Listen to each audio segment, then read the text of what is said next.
মুখখন নাহে নহয়, তাই ঢাকা হৈ আছে আকৌ।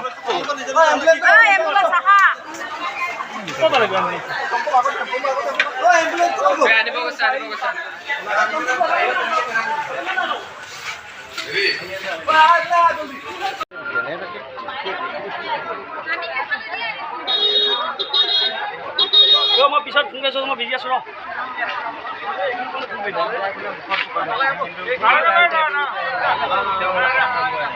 তিনিটাই মুখত কুকুৰ মাৰিছে বুলিহে কৈছে।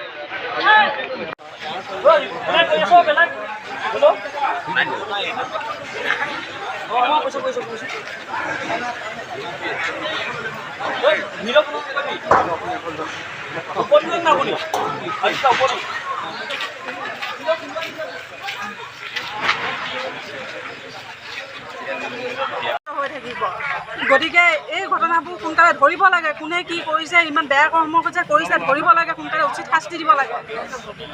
সেইখিনিয়ে মোক ক'বলৈ যায়।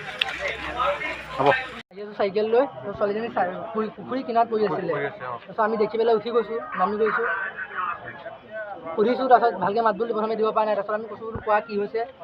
তেতিয়া কৈছে যে ল'ৰা তিনিজনে বোলে ধৰি পেলাই কৈছে মুখত বান্ধিছে বুলি কৈছে। এনেই ছোৱালীজনী নিজে কৈছে? নিজে কৈছে।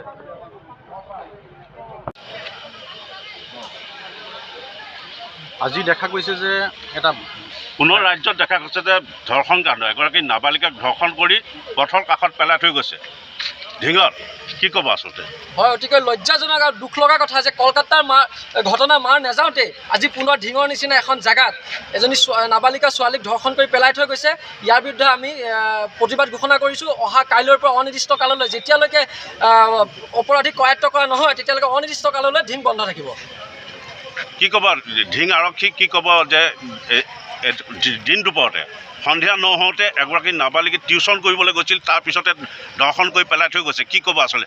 আচুৰ প্ৰতিক্ৰিয়া কি হ'ব? হয়, আৰক্ষী প্ৰশাসনক আমি আহ্বান জনাইছোঁ যে তেওঁলোকে সুৰক্ষা বৃদ্ধি কৰক, তেওঁলোকে পেট্ৰলিং দিয়ক সময়ে সময়ে, আৰু অনতি পলমে অপৰাধীক কৰায়ত্ব কৰক। অন্যথা ঢিং আঞ্চলিক ছাত্ৰ সন্থাই ইয়াতকৈও তীব্ৰভাৱে প্ৰতিবাদ সাব্যস্ত কৰিব।